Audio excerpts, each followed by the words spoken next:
Hello, Radhe Radhe. কেমন আছো তোমরা সবাই?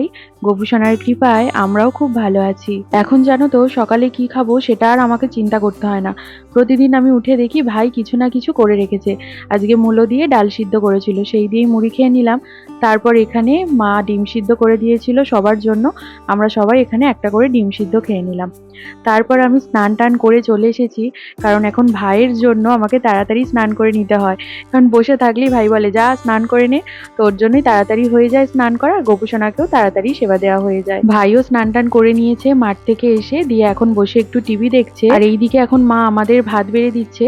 প্রথমে দিদা, দাদু, আমি আর ভাই খেয়ে নিই, তারপর আর কি মা আর বাপি বসে।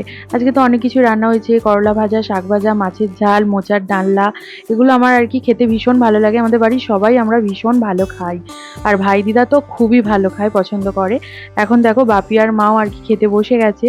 আর এইদিকে তো বৃষ্টি, মানে প্রতিদিন একটু একটু করে সব সময় বৃষ্টি হতেই চলেছে। ফ্লিপকার্ট থেকে একটা ড্রেস অর্ডার করেছিলাম আমি, সেটাই আর কি এখন এসেছে। পরে দেখলাম জানো তো অনেকটা বড় হয়েছে। সবটা সেলাই করে নিয়ে তোমাদেরকে পরে পরের ভিডিওতে দেখাবো। দিদা এদিকে গ্যাস মুছছে। আমার দিদা জানো তো এক বিন্দু চুপচাপ বসে থাকে না, সব সময় কিছু না কিছু টুকটাক করে কাজ করতেই থাকে। আর মা এদিকে একটু বেসন ডাবছে, কারণ পেঁয়াজি করা হবে। আমার ভাইয়ের খেতে ইচ্ছা গেছে, সো সেই জন্য আজকে সন্ধ্যাবেলা পেঁয়াজি দিয়ে মুড়ি খেয়েছিলাম। আর রাতে ডিনারে করেছিলাম মোচা পোস্ত দিয়ে রুটি। আর এই ডিনার করার সময় এখন এত ভালো লাগে, সবাই মিলে একসাথে থাকি, গল্প করি, খুবই ভালো লাগে। মানে সময়টা এখন খুব ভালোভাবেই কাটছে। আর এদিকে আমার হাত কেটে গেছে, কিভাবে আমি সেটাও জানি না, তাই আমি এখানে একটুখানি বোরলিং গরম দিচ্ছিলাম।